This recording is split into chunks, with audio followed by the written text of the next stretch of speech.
I'm Steve Wood, recovered alcoholic. I'm looking at myself in here. I don't know if I'm shrinking or my shirt's getting worn out. It's like I was sinking lower tonight. Ugh, glasses are all fogged up. So, I'm Steve Wood, recovered alcoholic.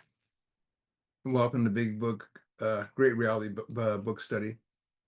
One thing I want to bring up is, well, this is our second week of going over out of 4 weeks. We'll be going over looking at sponsorship and this 12 step.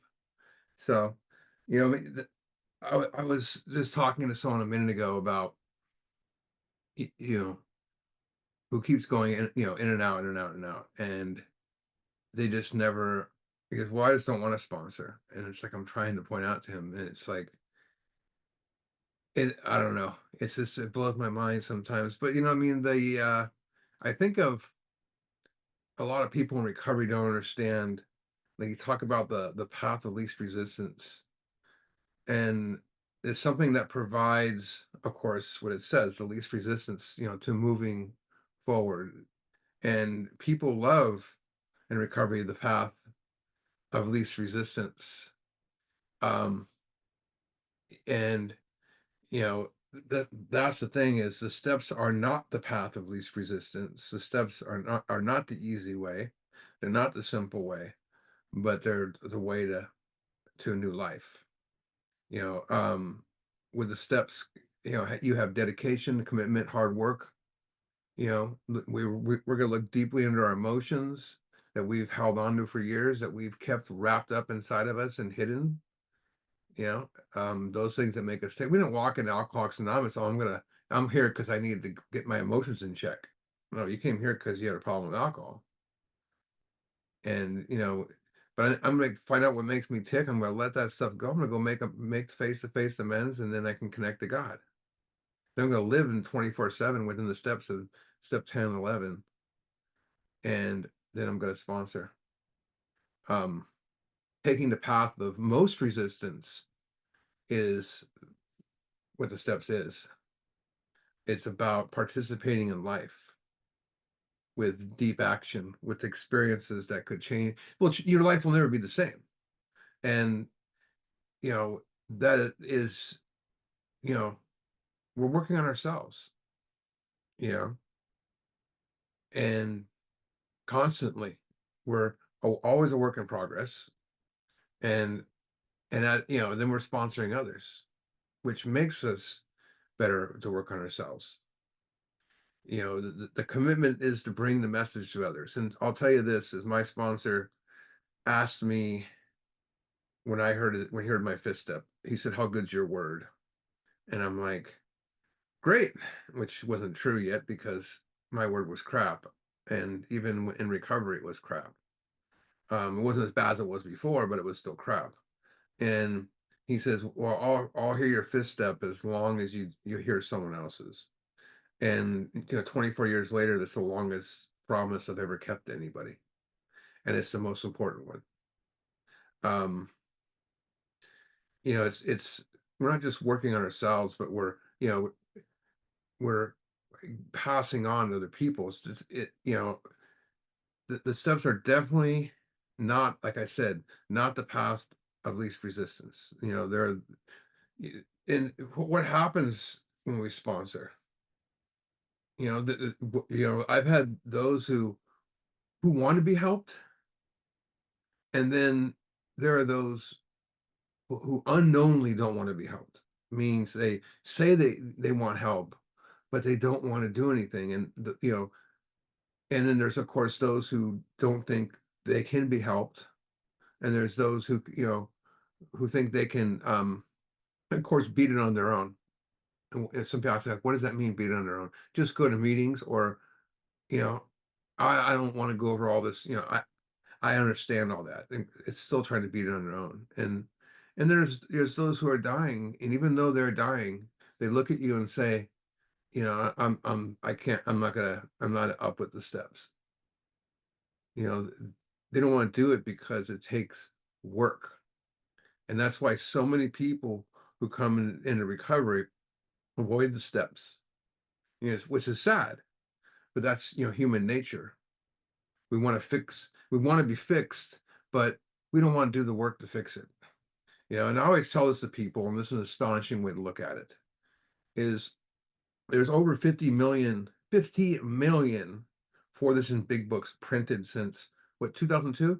I think it is, when it came out. 50 million. Yet, we claim in Alcoholics Anonymous 2 million. I think it's more like 5. But let's just say it's 5 million members. Well, where's the other 45 million? Where's the 30 million? Where's the 20 million? Because you got to remember, recovery is a revolving door. And it's a revolving door because this is deep stuff. You're looking at having an allergy to alcohol where you put alcohol in your system and you want more. I could go down my block and go to the garages of people who drink, and it would be rare for me to find someone that's got the allergy. I know neighbors that drink every night, but they don't have the allergy. They get up and they go to work every day. They do their thing. And we say, oh, well, those guys got to have the allergy. No, they don't. But we remember we belong to a club that has people with the allergy, and we hear it, and we assume everyone else has this allergy. So one out of 15 drinkers that drinks hard, let's just say is an alcoholic. 1 out of 15 has that allergy, and that's pushing it. But let's go to page 44 really quick, and there's this one line I want to read to you. When we have this allergy, we're doomed. That's the thing. And we find out we're doomed. We meet with our sponsor the first time, and he says, you have physical allergy, mental obsession. Will you do what it takes to get well? Absolutely. I'll do whatever you want me to do, until they hear the rest of the steps. Or they start feeling good. They get their kids back and the wife and all that stuff. But page 44 says to be doomed to an alcoholic death. And alcoholic death is not being buried in the ground. It's that cycle of drinking they talk about in Doctor's Opinion, where you have the obsession and you put it in your body, the alcohol in your body, you go on a run, you make a firm resolution, and you get the restless irritable discontent because you want to do the work, and you get in that cycle. Eventually there is no stopping, you're just spinning. That's the alcoholic death. So to be doomed to that cycle of drinking, or and you think about it and you go, oh my God, remember that. But to be doomed to the alcoholic it's a cycle of drinking, or to live on a spiritual basis, are not easy alternatives to face. So you have two options there: an alcoholic death, or live on a spiritual basis. Die or be spiritual. It's an easy choice, it sounds like. But of course, I want to be spiritual. And remember, you're dealing with people who are driven by fear, resentment, misdirected instincts, and they're restless, irritable, and discontent. And that mindset, they fear, oh my God, I don't know if I should do these steps after they start, we think people get more well when their mind gets clear, when they might be the most wellest when they first come into Alcoholics Anonymous after 5 days. The longer they're dry, the worse their mind gets. And they fear about abandoning themselves in a new way of life. They fear change. They fear beliefs, and the throwing of lifelong concerns out the window. They don't want to, they want to keep their past in the past. Is a good way to put it. I can't tell you my dirt, they'll say. I can't make amends. I can't help other people. Who am I to help other people, they say. And then they question if the steps work. So they go back to what is familiar to them, the cycle of drinking and Groundhog Day, over and over again. Because it's a lot easier than that living on a spiritual basis I just described. The opposite, from the opposite perspective. I mean, we're talking about people who know they're dying. They know they have an obsession and an allergy. And they give back into that obsession. I'm sure there's some of you in this room, maybe right now, I don't know, but in the room in the past, or like I said now, where that obsession just blinds you and you just want help. The people who come to these book studies before, and they talk about, I'm glad this meeting exists because this obsession's rocking me every day. And I say, well, what are you doing with it? Nothing. Just I go to these groups, and I'm just like going, That's no way to live, you know. But people, they go right back, they get enough session, they go back to using. And all that describing that, the people going back to using because they don't want to do this and don't want to do that, carrying the message is not easy. And one thing I'll tell you is absolutely from my vantage point, this disease will rip your heart out and shove it back in your face. It will break your heart. How many people we've seen die because of this? There's the ones who never get through the starting gate, and there's the ones who do 1, 2, and 3 and don't go further and disappear. I've heard people's fifth step and send them out in their hour. I'll call you in 2 hours. Well, in a couple hours. And they call me, I hear from a week later, so that, they drank afterwards. They weren't ready. Some skip on their ninth step and pay the price. They dance, and the others dance around 10, 11, 12. You know, I know guys who've done book studies and fade backwards back into this, what I'm talking about. I love all these people. Every one of them I pray for every day. The first people I pray for are every day is the alcoholic is still, the alcoholic is still sick, and that just doesn't cover the guy drinking in his garage. It covers the people I used to know who I don't see in front of me anymore. I mean, all great people.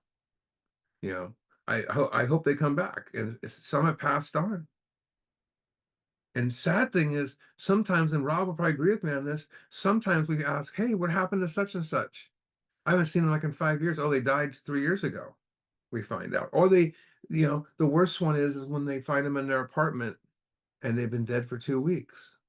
My friend died that way. But my spiritual mentor years ago, I was very discouraged because yet another sponsee who was doing something, sponsoring and stuff, just faded back and went back out. And he said, Steve, he said, we're bus drivers. Some get on the bus, some get off the bus. Always make sure you're driving the bus. And I was like, ooh, it made all the sense in the world. But I'll tell you this, while sponsoring is not always easy, there's nothing more rewarding. Because when you hold the torch on another's path, your own path lights up. That's the beautiful thing about it. You're guiding others through the steps, and for me, guiding people to has been an absolute game changer in my life. Game changer. It's like I go to another place, another world, another universe when I'm hearing the fifth step. I can't reach that place on my own. Not even in deep meditation sometimes. But it puts this juice in my spirituality I don't get from anywhere else. God gives me this feeling of like adrenaline when I'm working with another drunk who really wants this.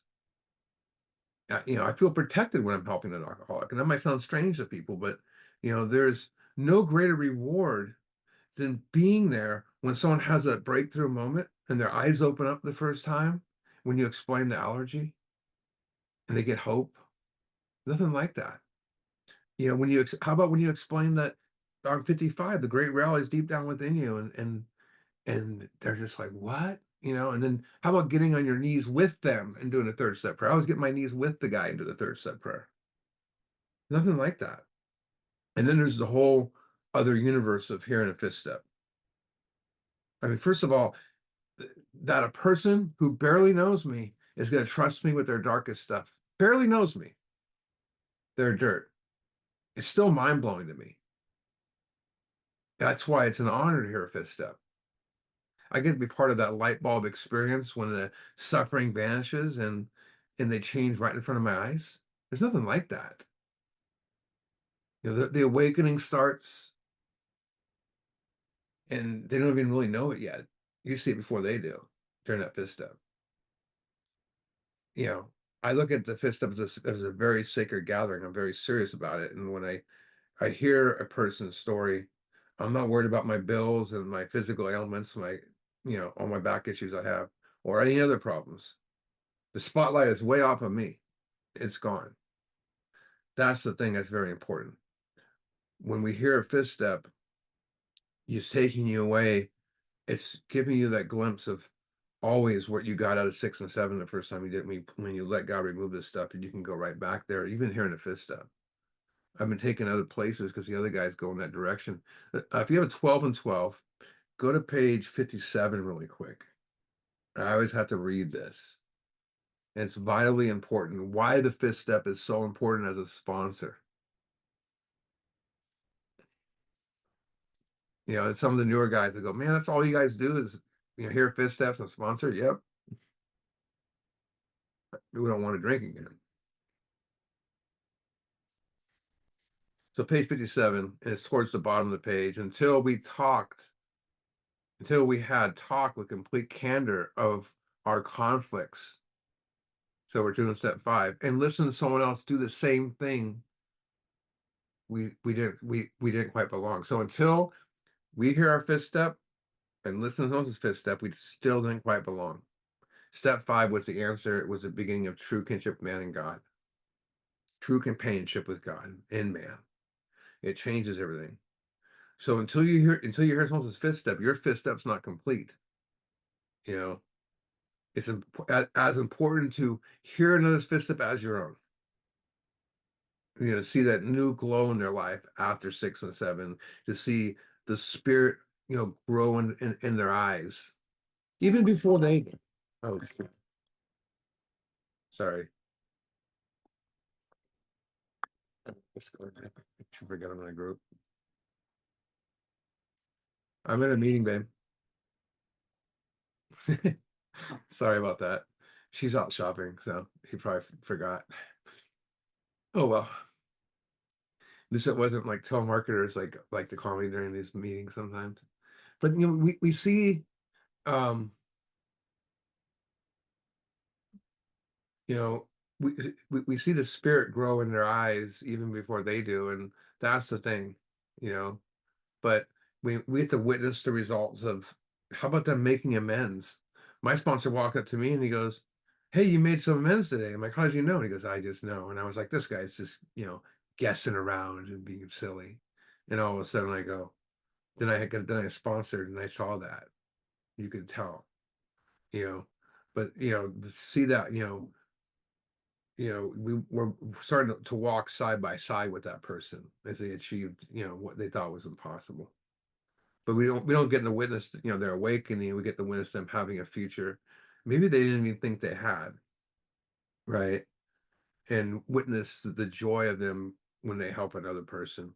I love the aspect, and it's not an ego thing at all. When I walk into the room and the guy's mannerisms, my sponsee's mannerisms are mine, the way he's explaining someone, the way he's holding the book and stuff like that. It's just what he learned, you know. Amazing thing to be a part of, you know. My life, I guess someone like asked me a while back, is how would you describe your life? It says it's an anomaly. That means something that wasn't supposed to happen. It's an anomaly. I mean, me helping other people. I was the guy that if I show up to you show up to my house if I show up to your house at night, no matter who you were, the lights went out, and the doors got locked. You know, and all of a sudden, people want my help. You know, you know, I mean, how about when a person says, "I'm going to tell you something I've never told anyone before." That's the one that really gets to me. And nowadays, the last 15 years or so, last 10 years, it happens later on. It happens later on. Like, I'll sit back after the fifth step after they say that, and I'll reflect on it. Because I always like, when I do a book study, I always like to sit back and go, did I say everything that was right? And the fifth step, I'll say that to myself too, because I want to remember something, how I did. And, but there's those times where it really hits you, you know, you can change with these tools, you can change someone's life. So, what the big book references in the first 103 pages, working with others 123 times, alcoholics working with other alcoholics. So I'm going to take you on a journey through the big book, and we're going to hit those bullet points before we get to working with others. We're going to hit some of the key points. And to start that, we're gonna start off the title page. Go right to the title page.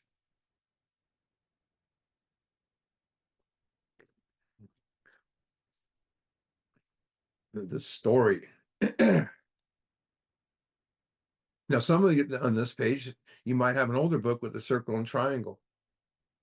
Unity Service Recovery, where part of the way I look at it is, the unity is the fellowship and also with God. Service is service in the fellowship, but also helping other people. And then steps 4 through 9 in recovery. And that creates the circle of wholeness, which is it's the circle never ends because it's infinity. There's no breakage points in there. But it says a story how many thousands of men and women have recovered from alcoholism. Recovered. That's that word. It means to have a hold of, it means obsession's gone. Now, if you really want to get a wind what they're trying to make this book about, change the word story to directions. The directions, how many thousands of men and women have recovered from alcohol. Now it changes the whole perspective of the book when you think of that way. Because the stories is stories. You think stories, okay, cool. The story. But the directions is what this book is. The directions how many thousand men have recovered. So we're going to go over to the forward to the first edition now. We're going to jump around quite a bit. I'm not trying to speed through this, but it might seem like that. Forward to the first edition. And a few sentences down where it says to show. When we show something, we're offering, right? To show other alcoholics precisely how we recovered is the main purpose of this book. So to show another how we recovered precisely, which means very detailed, is the main purpose of this book. So your big book's in your hand right now. Maybe it has your name on it. Is it really yours? That's the thing. When my book was handed to me first time, I thought it was mine. I thought the main purpose of my big book was to keep me sober. Your big book is, in essence, is not really yours. It's more important to the ones that you're going to take through it. We don't need to understand the steps the first time when we do them. That's why we have a guide to take us through it.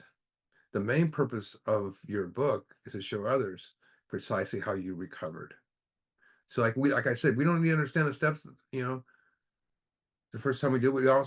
We're not going to understand the steps by, reading it 200 times or doing a book study like this. You can do this book study every week and you might get a little bit deeper understanding or workshops. Here's the secret. To truly, fully understand the steps in this book, how do we get that? We take another person through it. You will never truly understand the steps until you take another through it. You could read this book 100 times, like I said. But if you never sponsor, it's impossible to fully understand what this book and the steps are capable of. I remember I mentioned it last week as one element of that is the teaching syndrome I mentioned. And the teaching syndrome, what that is let's say Kevin in here is he's teaching you know teaching Australian history, as he's from Australia. He's teaching Australian history. And we ask him the first few months he's doing it, hey, tell us about history. Well, he's going to open up a book. He's going to read to us out of that book he's been uses to teach. But if we go to him 6 years later, he's got such a full understanding of he might open up a book, but he's going to be talking out of the book. And he's going to be explained to us because he's been teaching it over and over again. Now put the steps in that. It's phenomenal. I mean, I don't I haven't become the teacher that, I like to think I'm a pretty good teacher of this, but I got that way from sponsoring. I didn't get it from going to a bunch of book studies.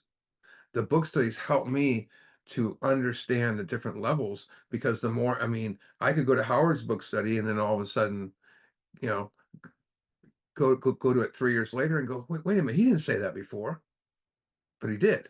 It's just I'm getting a different understanding. Let's go to the forward to the second edition, and it's at the top of the page. It's the last sentence. More about sponsorship here. It's XXVI. I mean, sorry, XVI, not XXVI, XVI. I think I got that right, where it says, though he cannot accept all the tenets of the Oxford Talmud Bill, all the tenets of the Oxford Group, he was convinced of the need of moral inventory, confession of personality defects, restitution of those harmed, helpfulness to others, and the necessity of a belief and dependence upon God. The helpfulness to others, all those things. See, they're equal, all on equal ground. You just don't take one of them out and go, okay, well, I don't need to do more. I don't need to do the confession part. I don't need to do the restitution part. A lot of people will take out the helpfulness to others. I mean, Oxford Group had, I'm paraphrasing, but I think it was like, keep the conversion experience that carried the message of the Oxford Group to others. I think it was salvation, but they had their absolutes of honesty, purity, love, and selfishness. But their aim was to be altruistic, and I explained for probably too long last week about altruism. So we're going to move over to another page, and we're in XIV, and it's the last sentence on that page.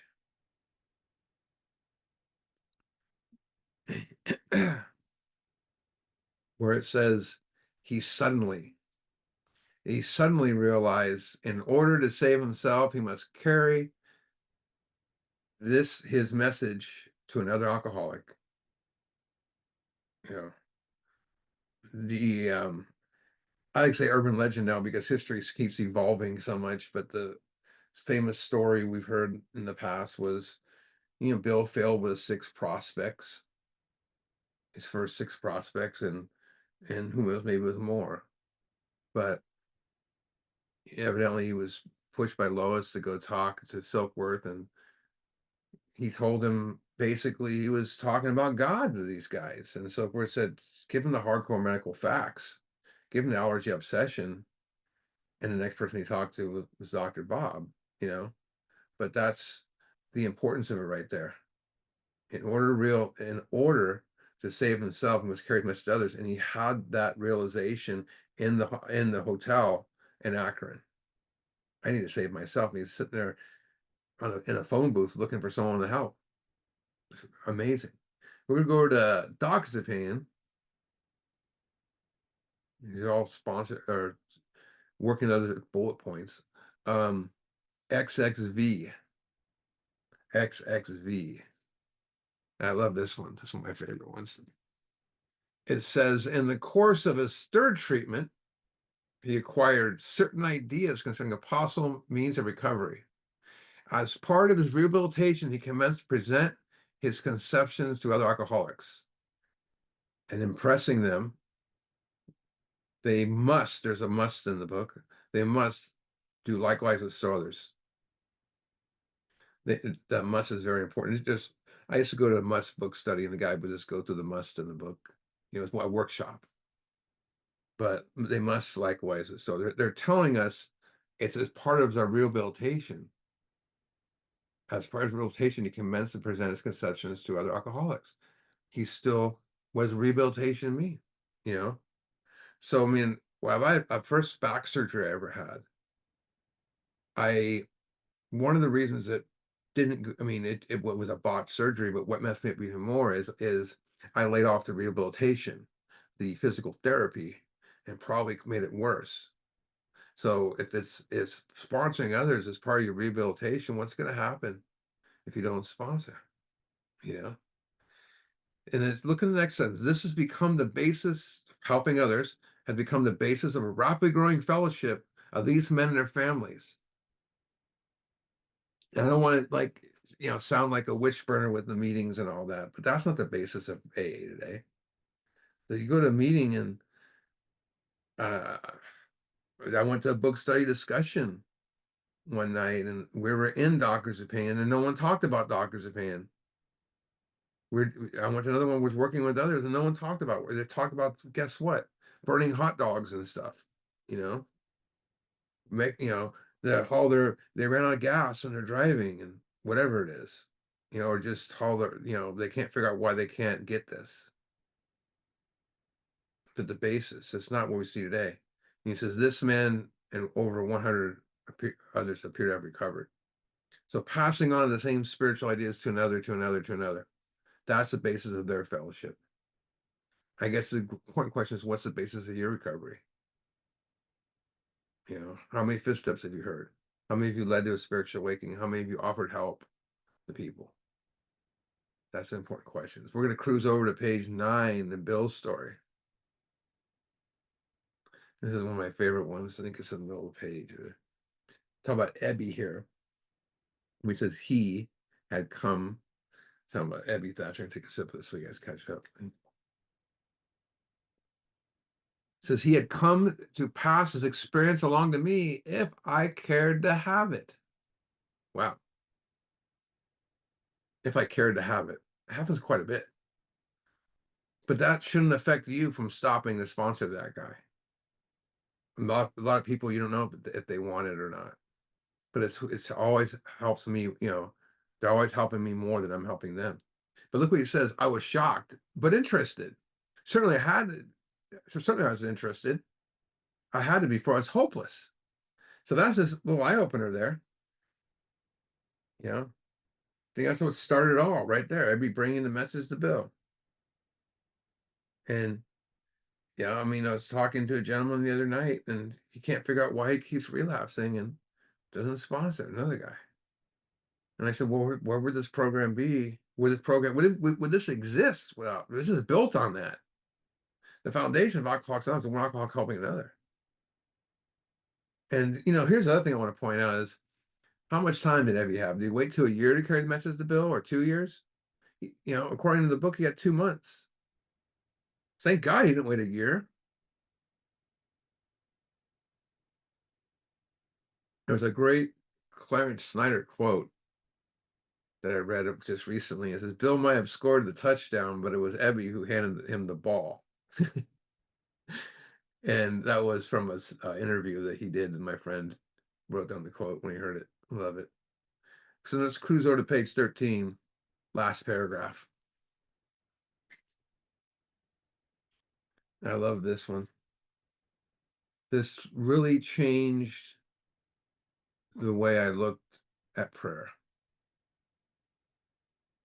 I would sit quietly and when in doubt. First thing, I never did that in my life. Sit quietly when in doubt. I tried to figure out the doubt. Asking. So remember this book, when you see the word ask, that means pray. Praying only for for direction and strength to meet my problems that he would have me. Never was I to pray for myself, except as my requests bore my usefulness to others. So hold that page, because we're right on 14 in a minute. Let's go to 87 really quick. And let's do a cross reference of this.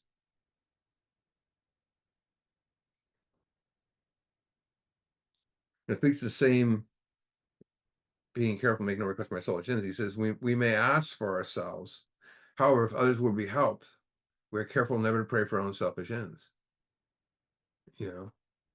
Same idea here. He's telling us that, and you can pray for, if you want, for the Ferrari and this and that, but it's not going to benefit us anymore. But we want to, he ends up everything's built around that. We went that last week, the 3rd step prayer, how I can help you, so I can help people, 7th step prayer. So let's go to back to Bill's story, page 14.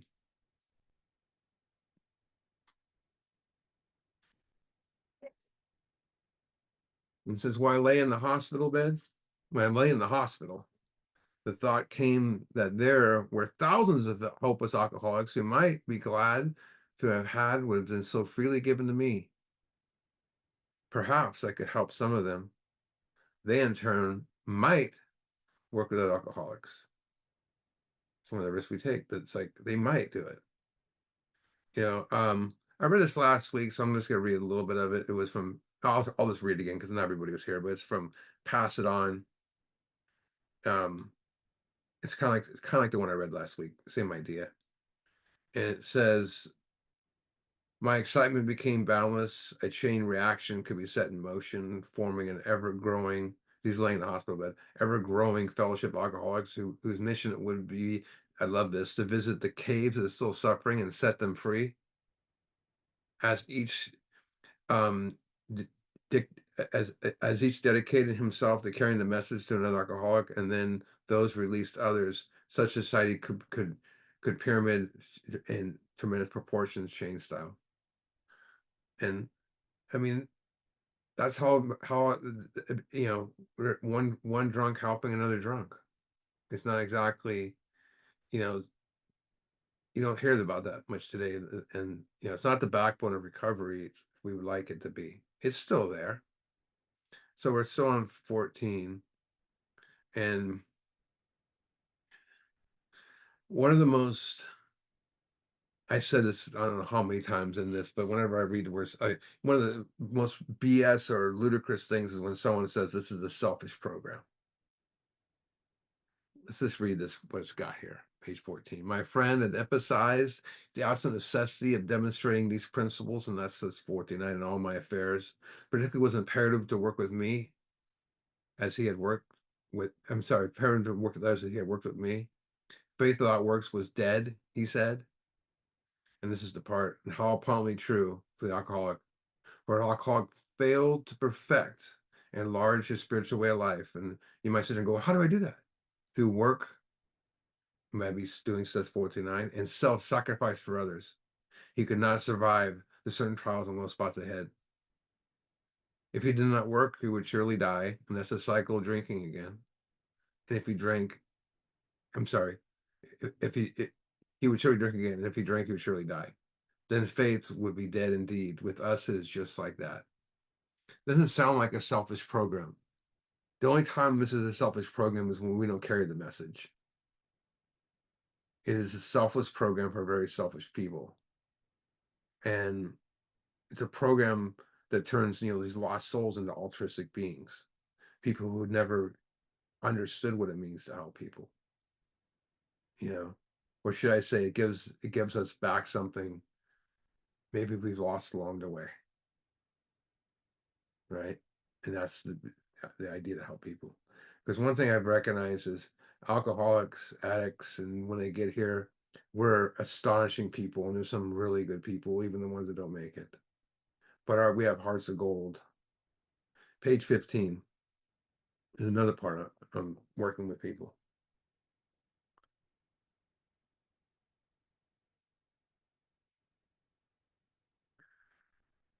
It says, it was fortunate for my old business associates to remain skeptical for a year and a half, during which I found little work. I was not too well at the time and was plagued by waves of self-pity and resentment. This sometimes nearly drove me back to drink. But I soon found when all other measures failed, work with an alcoholic would save the day. Wow. Many times I've gone to my old hospital in despair. On talking to a man there, I would be amazingly lifted and set on my feet. And look at this, a design of living that works in rough going. I remember when I first got sober this time, I think it was many times before I tried. And I called my grand sponsor on the phone and just, rather than hear me ramble off to him about how I was feeling, he would say, this is after I did the steps and making amends and us sponsoring. He's like, go down and talk to a drunk at the detox. When I got sober, there was 13 detoxes within 20 miles of my house. Now there's one. It's like that in a lot of places. We can bring the message back to the detoxes. I mean, I travel about an hour or 10 minutes to go to one, and it's always guys there that want to hear something, but it's harder nowadays. You just can't walk into you go to a detox and say, I want to talk to a drunk. They look at you funny. Back in when I got sober, those counselors there didn't go to counseling school. They were just recovered alcoholics that want to be a counselor. And when you came in there, I want to work with someone, they'd say, we've been waiting for you to come. And you go in there and talk to a guy and you feel great leaving. That's what. really was gassing me a lot. So let's look at the next one here. Same page. Think of all the things we get to witness, I mentioned earlier. It says we commence to make many fast friends and fellowship as grown up among us, which is a wonderful thing to feel a part. The joy of living we really have, even under pressure and difficulty. I've seen hundreds of families set on their feet. Yep. In the path that really goes somewhere. Have seen the most impossible domestic situations rightened. Feuds of bitterness, all sorts wiped out. We get to witness this stuff. I've seen men come out of asylums and resume a vital place in society. I'm sorry, a vital place in their families and communities. Getting ahead of myself. Business and professional men have regained their standing. There's scarcely any form of trouble and misery that is not overcome among us. You know, I remember I said earlier, this disease will break your heart, but there's so many good things that come with it. And I've seen people completely turn their lives around. I've sponsored men who are homeless and tell me their hopes and dreams and become successful people. And one guy that came in homeless at 34, passed the bar at 39, became a lawyer, you know, and I I sponsored men who spent more time in prison than outside of prison. And I watched them awaken and turn their lives completely around. I had one guy, this is one of my favorite ones. I had one guy, and I want to get this guy to come in and share. He's amazing. And one guy in his fifth step showed me a handwritten menu for the restaurant he's going to have, down to the name, everything. You can call it kinfolks. And 8 years later, he opened that restaurant. He's now one of the famous chefs in San Francisco. Amazing. I've seen reunited homes. I had one this is another of my favorite ones. One sponsee divorced his wife, and he would say, the divorce he got years ago, she was the one, in his fifth, they said that's the one that got away.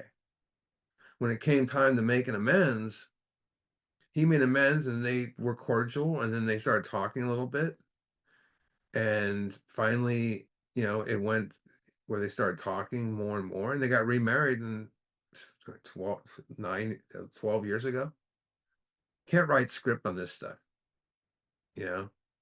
I mean, some of these guys and women, they completely abandoned their children. And I had one guy who didn't even know his kid's name. And he made amends and walked. There was another guy that hadn't seen his daughter since he held her the first time. He didn't know her name, but he wound up walking her down the aisle. He made amends to her, and they talked off and on for like 6 months, and then she called him up like a week before the wedding. You're gonna walk me down the aisle. People, how many people have we known that we've sponsored reconnect with their parents? Sometimes right before they pass away. Absolute miracle after miracle. You know, I don't think there's anywhere else where we could witness this stuff, you know. Another one of my favorite things, just it's not really a sponsorship one, but a really close friend of mine, he's a pastor. He's an amazing guy. He's grew up in Nigeria, and he got tortured and all this stuff.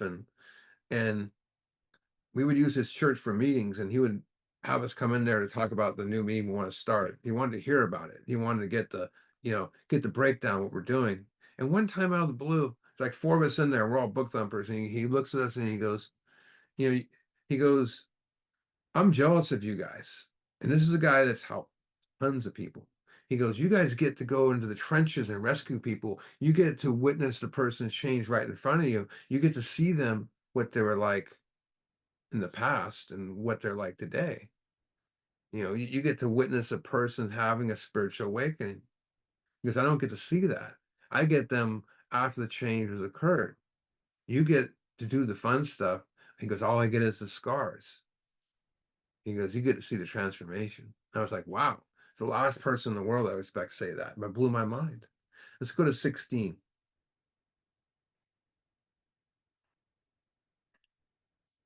Where it says most of us. Most of us, most of us feel we need to look no further for utopia. We're right here and now. Each day, my friend's simple talk in our kitchen multiplies itself in a winding circle of peace on earth and goodwill to men. So heaven on earth is where everything is perfect. It's a condition of happiness, absolute love, kindness, compassion, place of empathy and understanding. So he's saying heaven on earth he's saying here, heaven on earth is sitting down with another alcoholic. It's like a place of Zen, so to speak. And there's a Dalai Lama quote that I love. It says, create heaven on earth through compassion and helping others. Powerful. Let's go to 17.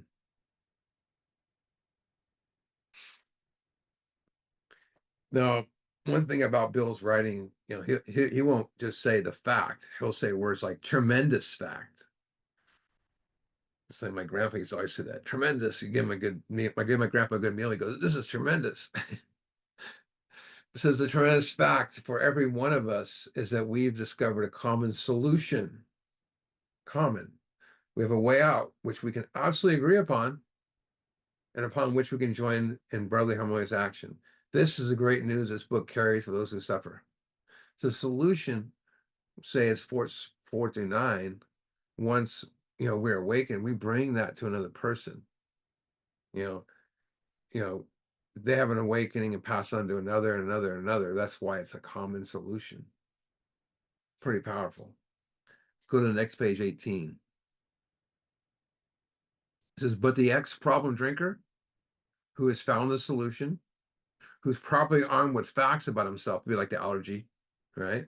Obsession, can generally win the entire confidence of another alcoholic in a few hours. So if you're working on yourself and found the solution, been working on yourself at 49, and you have the facts about yourself with the allergy, you can win the entire confidence of the alcoholic in a few hours. Until such an understanding is reached, nothing, little or nothing can be accomplished. Now, I mean, that seems obvious, break down the allergy obsession, but, there are lots of those who don't do it anymore. I mean, people miss out on what I call the first step experience. And when I got sober, old timers talked about that. You must have a first step experience. You must give them a first step experience. People want to jump right, by the allergy and just ask people, "Oh, you're powerless. You agree with that?" So what the first step experience is that you explain it like the enthusiasm I have now, explain the allergy to them through doctors of pain and all that, give them the understanding of the allergy, understanding of the obsession. And they go, wow, that's me. That's the first step experience. That's me. And people are missing out on that.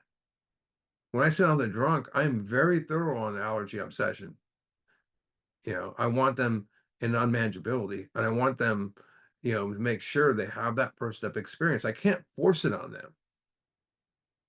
But sometimes they just sit there and kind of like, then you have the guys that you wonder if they even retained anything you said, and you talk to them, they call the next day and go, man, that was amazing. You don't really know the impact until it sinks in. But talk about a lasting impression, right? Let's go to 18. That the man who is making the approach has had the same difficulties.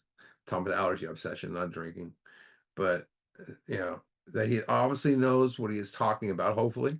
That his whole deportment shouts out to the new prospect he is a man with a real answer. I believe that's 439. That he has no attitude holier than thou, nothing except the sincere desire to be helpful. That there are no fees to pay, no axes to grind, no people to please, no lectures to be endured. That these are conditions we have found most effective. Look at this line. After such approach, many take up their beds and walk again.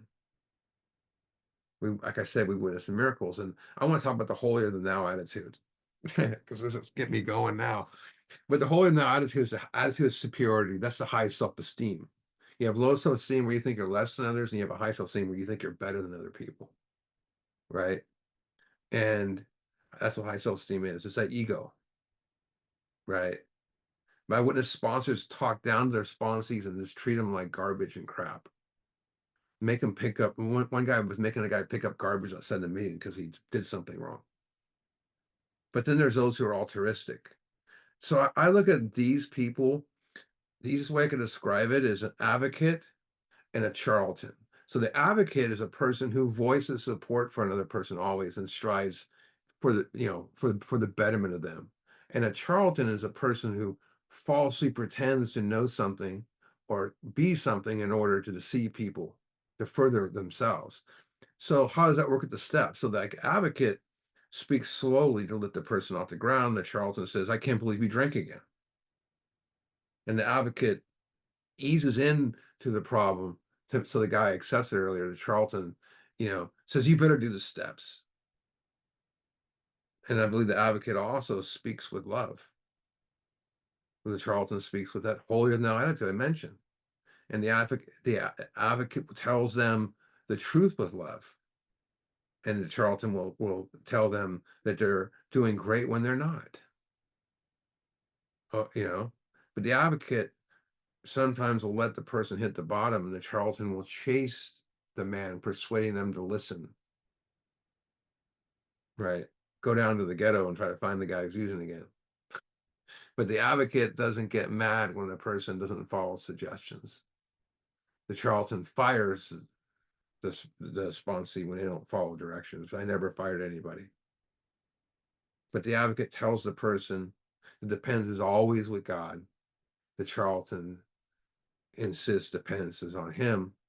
He may not say that, but he'll say, call me every day at 6 o'clock a.m. But the advocate runs towards the sufferers and never away, and the charlatan many times avoid the sufferers. I've seen it.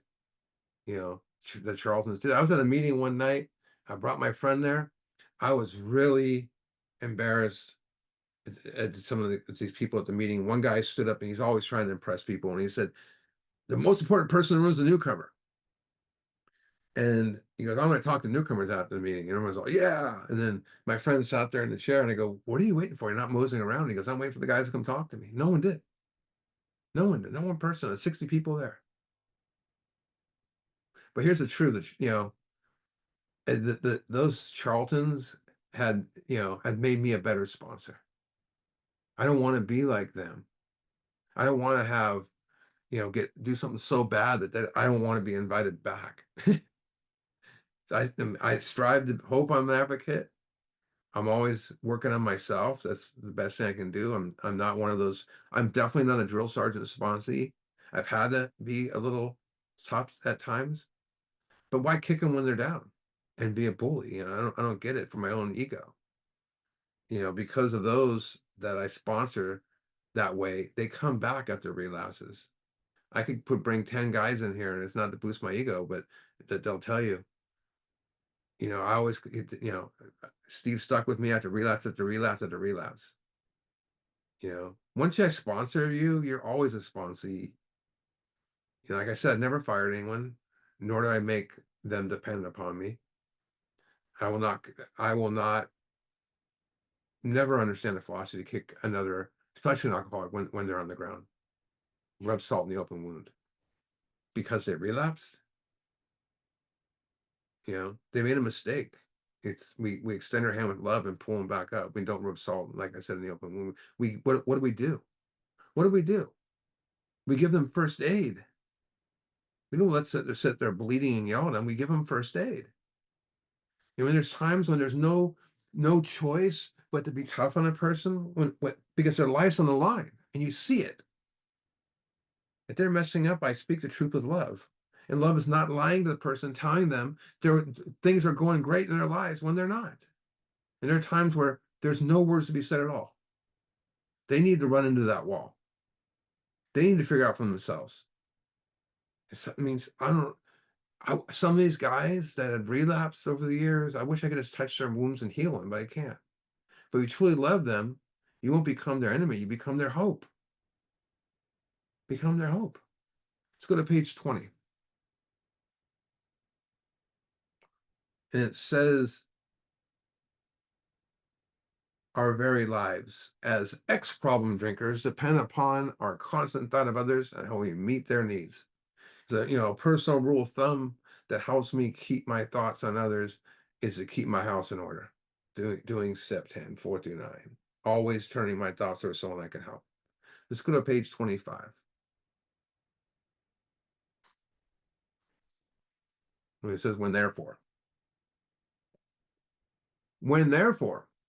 we were approached by those whom the problem had been solved, there was nothing left for us but to pick up the simple kit of spiritual tools laid at our feet. We have found much of heaven, wow, and been rocking into the fourth dimension of existence we've never dreamed. The amazing thing about going through the steps with a sponsor, each step is a tool. And when we put those tools in the toolbox, and the reason we put them in the toolbox is so we can use them on on us. But the other reason, of course, is so we can offer them and put the simple spiritual tools on someone's feet. I have put a lot of toolboxes on the ground, and they never pick them up. Or I get the thanks for the information, which is great. But the ones who do and want to do the work get rocketed. One of the biggest reasons recovery rates have plummeted to like what 10%, 5% today is, from what 75 to 90% is ineffective sponsorship. It is important that we know what to look for in the sponsor. So let's go to page 74 and look at that. What do I want as a sponsor? I mean, I had to move on from my sponsor a few years ago, and I knew exactly what I wanted, but I didn't really know where to find it. And it was right under my nose. I'll explain in a minute. It says, we say this, bottom of 74. We say this because we're very anxious to talk to the right person. What does the right person looks like? For me, it's someone who's continually doing 4 through 9 in all their affairs. He's awake, of course. It is important to be able to keep a confidence. I don't want someone that's sitting there talking about my fifth step stuff outside the meeting. I've watched that before. It's disgusting. Did he fully understand? The only way you understand the steps is by doing them. And to prove what we're driving at a spiritual awakening. And here's the most important part. Do not try to change our plan. The R is the we, the first 100. I always thought they're talking about me and my sponsee's plan. Story how many thousand men and women have recovered from alcoholism is the first one is plan. If I change the plan, I change the story. If I change the story, I change the recipe. Changing the plan is like, for instance, like if I do the check boxes, is checking the boxes off for the guy in the fifth step. I've heard guys do that. I always have them fill out themselves because I'm not going to play that where I tell them what's wrong with them. It's maybe hearing half their resentments and saying, I've heard enough. I know all there is about you, but what if he's holding off on something, right, to the end? Changing the plan is ending the inventory because it's going too long. Never put a timetable on a fifth step. That would be playing God. Remember, they told us to quit playing God, and that might be the other person's only or last chance of recovery. When I hear a person's fifth step, I always remind myself, this might be this guy might be this might be the only time where he sits down and does this. You never know. So when I got rid of my sponsor, I realized there was 5 things I wanted to look at. I want someone that understood the allergy and obsession, that could really explain it well. Because not that I need to hear the allergy obsession again, but I know that they're on this program, they do. The other one was that they understand that God's within them, the spirit's within them, is page 55, the great reality. They understand the instincts. I wanted someone to understand the instincts because they could hear mine. And that does regular inventory. And another one I look for is I wanted a person that has made their most difficult amends. I didn't want to sit down with a guy who goes, oh, I never made those financial ones, And what I say is right under my nose, I wound up being a sponsee. Here's a guy I've heard his inventory for 8 years, 6 years. And one day I just go, hey, and I look at it, I take my inventory wherever I want to. But I started doing it with him and I just felt the magic. And now I look at him as my sponsor. The only requirement to be a sponsor is to have a spiritual awakening through all these steps. That's the only requirement. And the only requirement as a sponsor to take a person through the 12 steps as outlined in the book. But let's see our purpose. Let's go to page 77. It's towards the middle bottom. And it says our real purpose.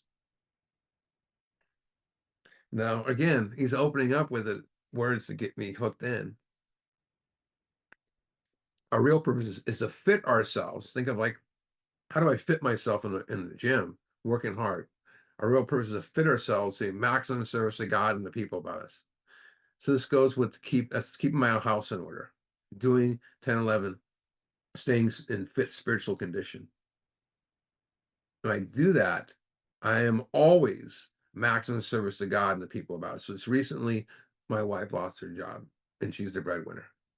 And I got caught up on fear so bad, financial, for like 3 days. And my friend finally looked at me and he says, well, I'm not gonna say what he said, but he said, "What the F are you thinking?" He goes, "You haven't written down anything yet? You haven't looked at it?" And he goes, "I mean, guess you're waking up at 5 o'clock in the morning and that fear cap goes right in your head and you sit there trying to figure everything out." And I went, "Wow." And he goes, "Who have you helped in the last week?" And that's all he needed to say. And we went over some stuff, you know.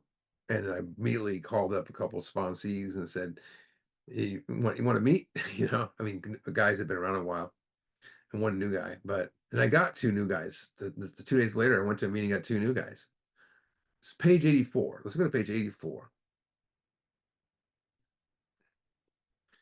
It says, then we resolutely turn our thoughts over to someone we can help. So at the end of the day, you know, we just, step 10, we're always shifts our thoughts to someone we can help. Right back, we're right back. And like I said, like a minute ago, I'm right back in the game. That's where I got there.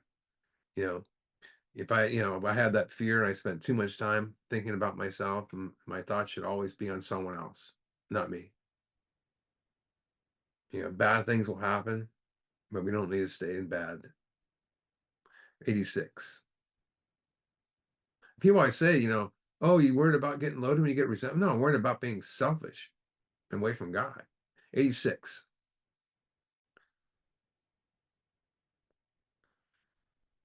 So if I'm in fit spiritual condition, I'm asking myself these questions. Were we thinking of ourselves most of the time? Or were we thinking of what we could do for others, what we could pack in the stream of life? But we must be careful not to drift into worry, remorse, or more reflection that would diminish our usefulness to others. Same thing I just said. You know, the big book taught me, how to pray, like I mentioned earlier. It truly shot me. I'm getting over time a little bit, and we keep going. Page 124. I'll tell you a quick story. One of my friends I tried to help fell and I almost had him in this program. I mean, I had him detoxed and cleaned up for a while and get ready to do inventory. And he relapsed and he fell in a wine bottle and the stems went up into his throat. And I was so sad when he died. And I'm like, I don't want to sponsor anyone. I threw the book against my bed and I'm not kidding. It did a flip and opened up to 124. And I looked what it said in there and it changed my life. It says, showing others who suffer how we were given help is the very thing which makes life seem so worthwhile to us now. Cling to the thought that in in God's hands, the dark past is the greatest possession you have. As long as it's in God's hands. If it's in my hands, it just stays the dark past. Ugly. The key to life and happiness for others. Look at this. With it, we can avert misery and death for them. What I got out of that was I couldn't save my friend, but I can help other people. Remember the fourth step back in the book. It says that this fourth step was the key to the future. Not only mine, but others. My past is my past is the present for others. Let's go to 152.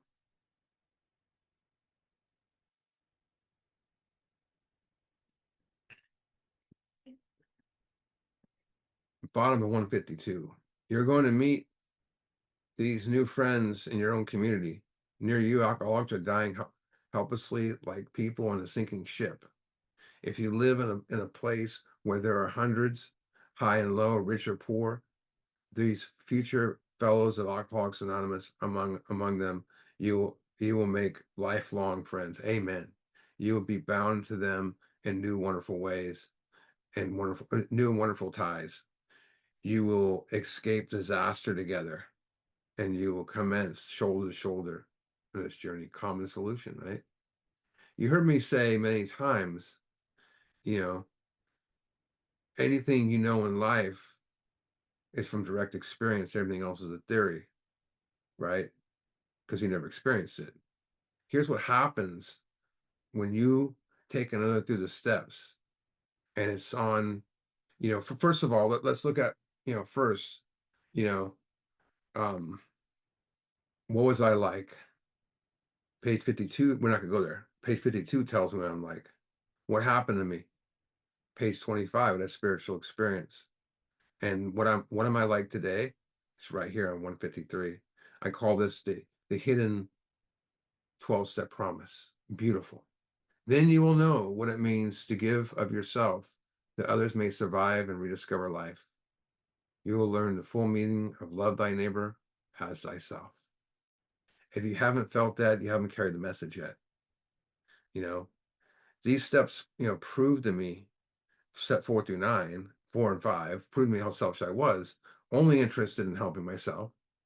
And like I said earlier, the 3rd step prayer and the 7th step prayer told me I needed to be maximum service to God. You know, I guess what I'm saying is 4 through 9 shattered the illusion of what I thought I was and what direction I'm going, and awakened me to this inner power setting me free. And 10 and 11 helped me know God so he could fully know me, and shifted me from what's in it to me to love and service for others. And so I could witness others rediscover life and I wouldn't trade it for anything in the world. You know, there's nothing on this planet like it. It's like, just look at, think of all the people that have helped people over generations. All people that bring messages of awakening, but what do they really bring them? Love. I mean, did Jesus teach Christianity? Did Buddha teach Buddhism? Did Krishna, teach Hinduism? Did Confucius teach Confucianism? Did Lao Tzu teach Tao? No, they didn't. They all taught the same thing: selfless love. They taught us that love is the concern and caring for others, right? As we, the same as we love ourselves. Love the world, rich, poor, good, bad. And what do all those prophets say, all those philosophers? They didn't say, do as I say. They said, follow me. Follow me. That's what we do in this program. Follow me. You know, and those guys said, some of the quotes you've heard those guys say before is never leave a person empty-handed. Faith by itself, not accompanied by action, is dead. We heard that before. Comfort those who need to be comforted. If you yourself want success, help another. One of my favorites is that you have two hands, one for helping others, the other one for helping us, and one for helping others. And if you help others, you achieve the dreams. So we will too. One who gives freely, grows richer. All those. The depth of one's enlightenment is the service to others. And my other favorite is heal the sick, raise the dead. Love isn't something we find, it's something that finds us. And when it does, we send that love into the rest of the world. The greatest truth is that love is for the benefit of the one being loved. They call it agape. It's not about someone's worthiness to be loved. It's to love all, period. To love all without prejudice. So regardless of what they've ever done, the type of unconditional love we call, like I said, agape, the most powerful force in the universe because it can heal. I'm going to close with this story, and some of you guys have heard this a million times, but I love it. So there's one day this old man's walking down the beach, and he notices hundreds and hundreds of starfish washed up on the shore, and he continues, walking, and he's just seeing all these starfish, and all he sees is a little boy way off in the distance throwing the starfish back in the ocean one by one, and the old man, inspired, starts doing the same thing until their paths cross. And he says to the little boy, there's no way you can save all these starfish. You can't make a difference. And the little boy with a smile on his face holds the starfish up to the old man's face, and he says, this for this starfish, it makes all the difference in the world. And he throws it in the ocean.